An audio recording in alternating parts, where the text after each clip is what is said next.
the cause of the nation forward. The other point, I promise to be quick, is storytelling, something that, that Simon Sebag Montefiore and I are interested in. Weirdly, a story of martyrs and sacrifices and ordinary people needs to be told.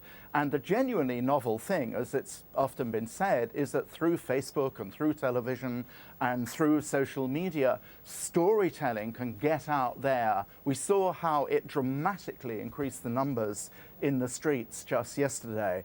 You put storytelling together with some figure in the army, not too close to Mubarak, who wants to say, I and the people together will be the real Egypt, and then you have a future for the revolution which is not simply playing into the hands of the Muslim Brotherhood. We're going to explore a little bit of that a little bit later in the programme, but for the rest of us, of course, who are not in Egypt, the question is, what is the most constructive, what is likely to be the most positive response on the part of other countries? Now, in revolutions generally, once other countries start messing around, it tends to have an effect, doesn't it? Well, in Russia there was intervention by all the Western powers, which failed, of course. And that, I mean, I think one of the things here is this is Egypt for Egyptians.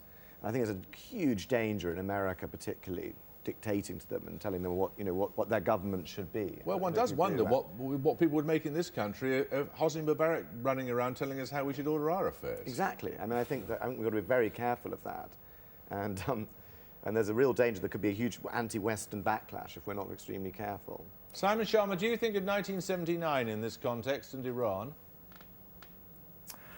A little bit. It's certainly true that xenophobia is the elixir of militancy, of radicalism. I mean, Barack Obama is playing it in a very ginger way, and it's important that he does. He knows full well that nothing would deliver the revolution, essentially, to the most radical elements, most militant Islamic elements in particular, than any sort of sense of heaviness. His real task, Jeremy, it seems to me, is to make sure that the Israelis keep their cool in that respect, especially since there are dodgy things happening on the Sinai frontier. I do think, and I don't know what your other guest who knows about Egypt far more expertly than I do thinks, but it does seem to me that a huge difference is that in respect of 1979, you had this extraordinary story of Khomeini coming back from Paris. You had this sense of a political clergy just up and raring to go to sweep away the Rafsanjanis and the rest of the kind of self-appointed intelligentsia. You really don't have that in Egypt, and you have a much more complicated balance between the Muslim clergy and other elements in the opposition. That's a right. good sign. Let me explore that a little with Dr. Daoudy here. I mean, do you share that analysis? The comparison 1979, of course, the Americans wished the Shah to be more democratic, and they got Islamic fundamentalist government. I mean, the alliance with the Shah is a bit the same alliance that the Americans have had with the Egyptian government, with Mubarak's regime. I think the analogy with the Iranian Revolution is not relevant in this case, in the sense that Khomeini had a very much stronger spiritual power and legitimacy within the population than the current Muslim Brotherhood. And again, this threat which has been put forth since a few weeks about the risk of Brotherhood-led new government, I think this is not going to happen. The Muslim Brotherhood will be part of some new political system. Clearly, they're the official opposition, but one has to say, why have they been strengthened in the last 3 years? Because the Mubarak regime is seen as a secular system, which has been backed by America. Clearly, the foreign rent sent by America has allowed Mubarak to sustain its regime, to buy its loyalties, and also to maintain an oppressive regime. And therefore, the people turned to religion because they were countering a secular system. If there is a clear democratic system with real institutions, transparent elections, the people would find no need to turn to the Muslim Brotherhood. And by the way, there are also other opposition parties in Egypt. Do you think the West is right to believe that the inevitable end point in all of this is a proper functioning democracy? I do believe so. In any case, I think it's up to the Egyptian people to decide their own fate. And I think the Americans now they've changed the discourse a little bit, but they should really adapt their Middle East policy to their values, to the discourse. And in that sense, backing so-called moderate allies who have turned very oppressive towards their population, has not been a successful policy in the Middle East. And clearly, also talking about the Muslim Brotherhood threat is not the way to go forward. I think there would be a democratic system. Simon Schama, what revolution does this remind you of, if any at all? None. The thing about revolutions, they all have elements, as you said, Jeremy, quite rightly. They all begin with a kind of commanding leadership of the talking classes. But the talking classes look ridiculous unless they're supported by economic grievances, which goodness knows there are. We've had a lot of news about strikes taking place throughout the country, and also by a kind of genuine fury on the part of ordinary people, and we've seen a lot of that in the street. So the ingredients can be the same, but the way they work out, again, I come back to the notion, nations, some of us may want them not to be as real and substantial. Nations come with language, with history, with particular traditions, and that's so true of Egypt. It's a situation crying out for someone who can be an incarnation of a new, free, reborn democratic Egypt. And I have to say, if American policy doesn't believe in its own principles, then it's really, you know, one should liquidate the State Department tomorrow. There are moments when principles are not necessarily counter to interests, and this is one of them. Okay, thank you all very much, thanks. Now, it's perhaps inappropriate to bracket the protests against government cuts in this country and elsewhere with the struggle of a people, or part of a people, for the democracy we take for granted. But it's undeniable that 2011 has begun with unrest all over. Furthermore, the protests seem, if only in the way they're organised, to have several things in common. Paul Mason has noticed more.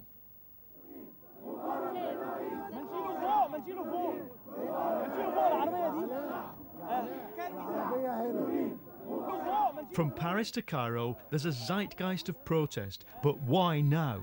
At the heart of the movement is a new sociological type, the graduate with no future.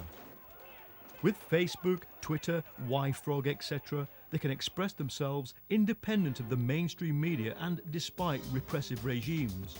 Truth seems to travel faster than lies, and propaganda is getting questioned, challenged in real time.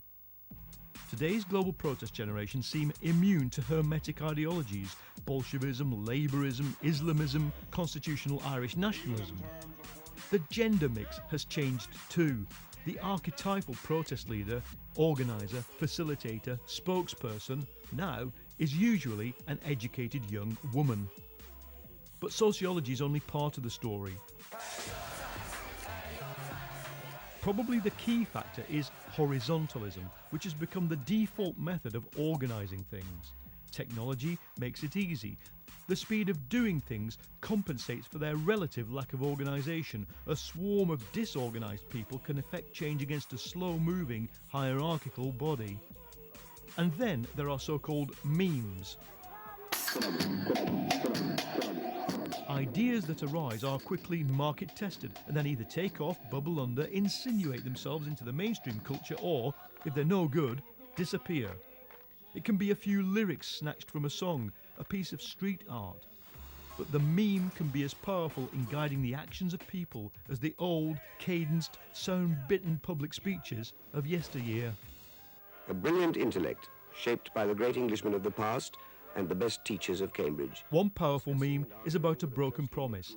Get a degree and you'll get a job that makes you better off than your parents were.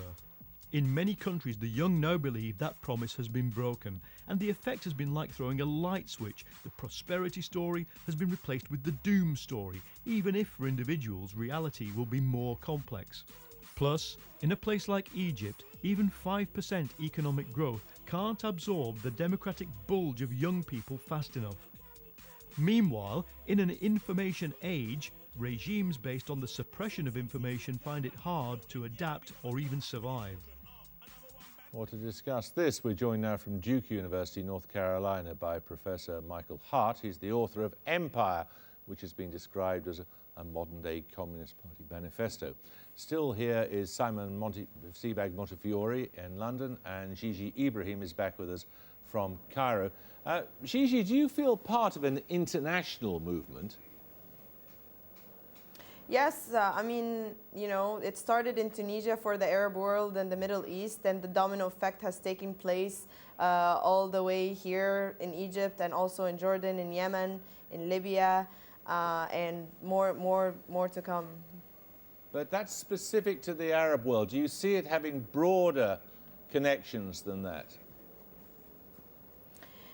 I mean, you could say that even in countries that are not necessarily, you know, in the Middle East or third world countries, there has been a lot of protests and strikes concerning, you know, education cuts or you know, spending cuts, and it's definitely a trend of this global recession that we're living in, and how, you know, disparity have been really showing in countries across the globe. Even the well-off countries, they still have this middle class that's completely deteriorating, and the state failing to fulfill this gap. So, now, Michael, yes, okay, so I thank can you. see it's a trend.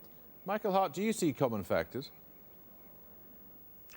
Absolutely. I mean, some of them are quite clear. I mean, this current wave of struggles in the Arab world started around labor questions about unemployment, questions about frustrated desires of educated populations. These seem to me quite similar, and also similar are, and common to many places. You mentioned Europe was mentioned in the report, but I would also talk about Latin America in terms of new organizational structures, horizontal structures, a kind of multiplicity of the components of these struggles for freedom and democracy. It is certainly true, Simon Sebag Montefiore, isn't it, that there are now involved in quite a number of protests and struggles of one kind or another, a lot of unemployed graduates or graduates who have severe anxiety about the future. That is a difference, isn't it? Yeah, I think there are things. Of course, there are things in common. I mean, of course, there's Twitter in common, there's Facebook in common.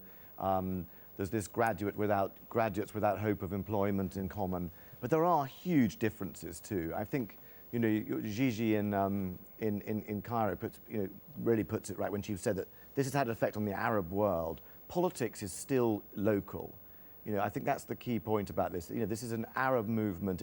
Egypt is the cockpit of the Arab world, and the effect is going to be felt, reverberate across the Arab world.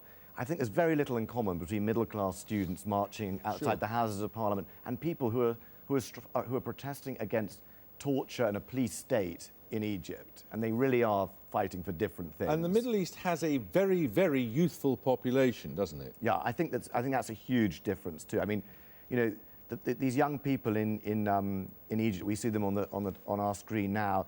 I mean, they have lost all contact with this old generation of these kind of these old dictators whose sort of dyed hair resembles a sort of cruise ship crooner, you know. And they really have, I think, very little in common with this, and there's a huge gap. That isn't true in, say, England or America, where you have these very dynamic young leaders in Obama and Cameron, for example. Gigi, do you see this as a generational matter in Cairo? I would say there is, but it's also about the principles. I mean, anybody, old or young, will feel the loss of human dignity just walking in the street, being harassed by a police, let alone, you know, getting paid 200 maybe or 100 even Egyptian pounds a month when the kilo of tomato is 10 pounds. I mean, this is just humiliation through daily struggles, and anybody could feel that. So yes, the age gap, I mean, different ages will feel different struggles, but in the end, it's feeling like you're not being treated as a human being. Michael Hardt, you've already alluded to the influence of social media and so on. One gets the impression when you look at these old rulers and these young protesters that, you know, the old guys are trapped in the analog world and the unrest belongs in the digital world. I mean, is that just too glib a comparison? Because there are different ways of organising going on, aren't there? Right, I would say so. I mean, I think some of the talk about social media, about Facebook and Twitter, mistakes the mistakes thinking about them as cause. They're really symptom. The use of social media is a symptom of new possibilities of organizing and new modes of organizing. I think that it's a danger from outside of such struggles to misrecognize as leaderless, as chaotic modes of organizing that do form, like I was saying, horizontally, that form autonomous structures in not according to conventional rules, not according to conventional party structures, not according to conventional ideologies. I think that is that in a way the prevalence, or at least in the reporting outside of the Middle East, the prevalence of Facebook or Twitter or other forms of social media is a symptom of something that we have yet to recognize. Recognize well the horizontal modes of organizing that those are tools in. Where does ideology play in all of this, Gigi? I mean, do you have an ideology?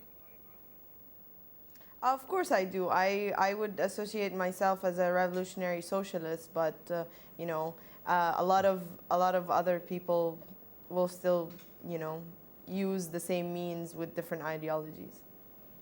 Michael Hardt, do you see what role does ideology play in all of this?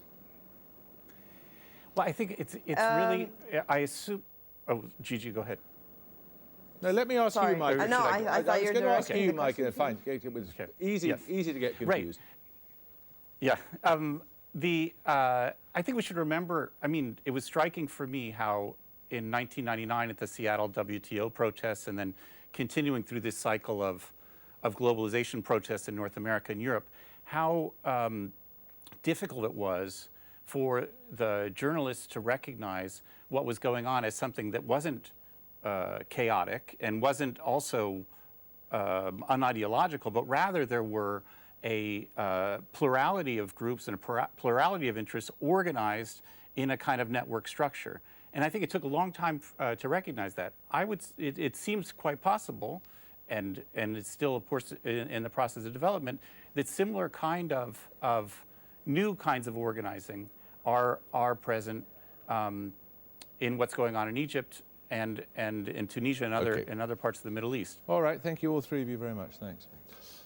Now you can read more about the crisis in Egypt from Tim Hewell and watch the films he made during his time in Cairo on our website.